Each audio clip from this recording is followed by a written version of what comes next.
Hello my dear शूरवीर, कैसे हैं आप सब। जी हाँ, मैं बिल्कुल ठीक हूँ और उम्मीद करता हूँ आप अपनी जगह पर कुशल मंगल हैं। तो चलिए आगे बढ़ते हैं। अभी हम बात करेंगे एलिमेंट्स ऑफ वैलिड कॉन्ट्रैक्ट में last element that is called legal formalities. And I believe जो भी प्रीवियस 8 एलिमेंट्स आपको दिख रहे हैं वो आपको बहुत अच्छे से समझ में आ गया है। तो चलिए लीगल फॉर्मेलिटीज को भी समझ लेते हैं और इसके बाद इसी वीडियो में हम सारे एलिमेंट्स को एकदम शॉर्ट में पढ़ेंगे ताकि आपको रिकैप हो जाए, है ना इंटरेस्टिंग। तो चलिए लीगल फॉर्मेलिटीज पहले समझते हैं। देखिए, लीगल फॉर्मेलिटीज की बात करो ना तो कहीं पर कुछ चीजें बोली जाती हैं या कहीं पर कुछ चीजें नहीं बोली जाती हैं। मैं समझाता हूं।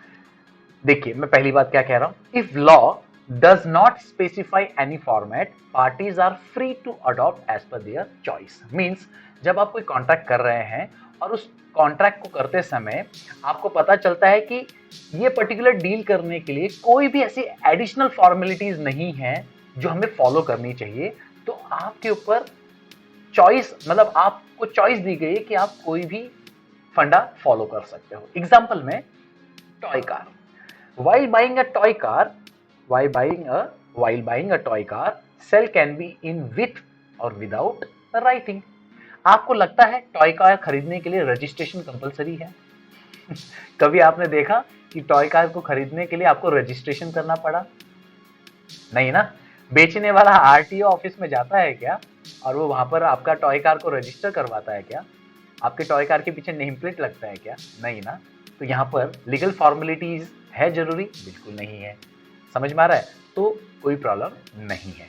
लेकिन if law specify any format then must be follow. मतलब वसा बोला है कि राइटिंग में ही होना चाहिए।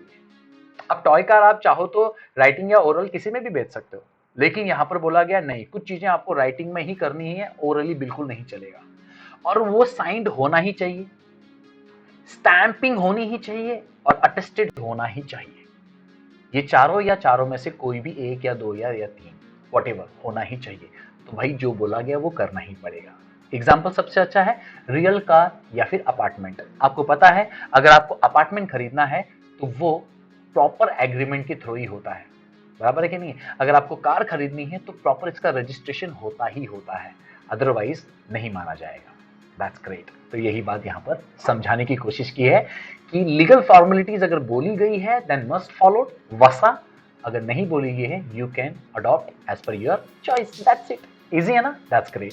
सो finally we have covered all the essentials, that means 9 essentials for making a valid contract। तो चलो फटाफट से इंपॉर्टेंट फैक्ट्स टू रिमेंबर करते हैं ताकि हमारा कंसेप्ट और अच्छे से क्लियर हो जाए।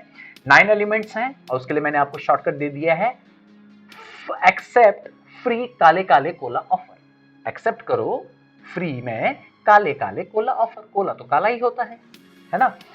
ऐसे याद रखने के लिए एक्सेप्ट 1 हो गया, फ्री 2 हो गया, काले 3 4, काले 4 5, कोला 6 7, सॉरी 1 2 3 4 5 6 7 8 और ये 9। ठीक है कि नहीं? 9 एलिमेंट्स हो गए। ये जस्ट आपकी याद रखने के लिए, एक्सेप्ट फ्री काले काले कोला ऑफर। तो चलो, हमने सबसे पहले क्या देखा था, ये स्टार्टिंग पॉइंट है इसलिए हम सबसे पहले उसी सीरीज में जाएंगे ताकि आपको रिकवर हो जाए। वैलिड ऑफर होना चाहिए, ये स्टार्टिंग पॉइंट है। और जो ऑफर देता है वो क्या कहलाता है? ऑफरर। और ऑफर जो है एक्सप्रेस और इंप्लाइड होता है। और ऑफर जो है इंडिविजुअल, ग्रुप और पब्लिक को दिया जा सकता है। इजी है ना ये? एक्सेप्टेंस भी वैसा ही है। ऑफर को एक्सेप्ट किया, एसएन दिया तो एक्सेप्टेंस है, और जो एक्सेप्ट करता है वो ऑफर ही है। एक्सप्रेस और इंप्लाइड दोनों होता है एक्सेप्टेंस। और एक्सेप्टेंस इंडिविजुअल भी कर सकता है, ग्रुप भी कर सकता है और पब्लिक एट लार्ज भी कर सकती है ना। इजी, सेम लग रहा है? That's great. Legal relationship, yes. अगर कोई भी पार्टी अपने प्रॉमिस नहीं निभाती है तो इनोसेंट पार्टी कोर्ट में जाकर क्या कर सकती है? इन्फोर्समेंट ऑफ प्रॉमिस कर सकती है या फिर डैमेज वसूल कर सकती है। याद आ रहा है ना सब चीजें? दैट्स ग्रेट, याद आना चाहिए। ओके, आगे बढ़ते हैं। ओके, बाल्फर वर्सेस बाल्फर का केस इसमें याद रखना है आपको, क्योंकि ये डोमेस्टिक ऑब्लिगेशन है और आपको पता है डोमेस्टिक ऑब्लिगेशन में इन्फोर्सबिलिटी नहीं होती है, ये याद रखना है। ठीक है, तो लीगल रिलेशनशिप का मतलब समझ में आ गया। That's great. नेक्स्ट क्या है? कैपेसिटी टू कॉन्ट्रैक्ट, कि भैया कॉन्ट्रैक्ट करने वाली जो पार्टीज है वो क्या होनी चाहिए? एमएनएस होनी चाहिए, मेजर होनी चाहिए, नॉट डिस्क्वालिफाइड बाय लॉ होनी चाहिए और साउंड माइंड होनी चाहिए। और क्या पढ़ा था कि वैलिड कॉन्ट्रैक्ट होने के लिए कंसेंट भी क्या होनी चाहिए? फ्री होनी चाहिए। Means without come FM, without come FM. C for coercion, M for undue influence, M for mistake, F for fraud, and again M for misrepresentation. Free consent without come FM. Is that clear? That's great. Next क्या पढ़ा था हम लोगों ने? Lawful object होना चाहिए, क्योंकि अगर unlawful object होगा तो वो illegal होगा और वो क्या होगा?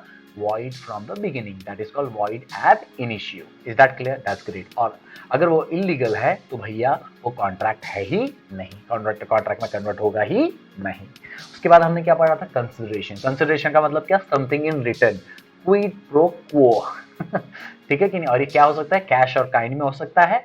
और कंसिडरेशन आपको पता है, it can be for positive और निगेटिव एक्ट. और एक और चीज याद दिला रहा हूं, consideration can be for past, present and future performance. याद आ रहा है? That's great. उसके बाद हमने क्या पढ़ा था? Agreement must be capable of performance. मतलब अगर इम्पॉसिबिलिटी ऑफ परफॉर्मेंस है तो भैया वो कॉन्ट्रैक्ट ही नहीं है, it is a void agreement. याद आ रहा है? That's great. और लास्ट क्या है?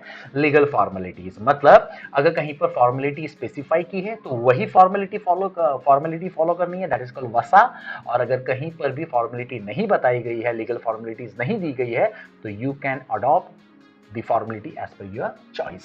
So I believe after the whole thing you understood very well the elements of a valid contract, 9 essentials. That is called, बताओ शॉर्टकट फटाफट, एक्सेप्ट फ्री काले काले कोला ऑफर. चलो बहुत अच्छी बात है. तो मिलते हैं अगली बार, तब तक के लिए हौसले बुलंद, कामयाबी तुरंत, because attitude matters but positive. Thank you dear.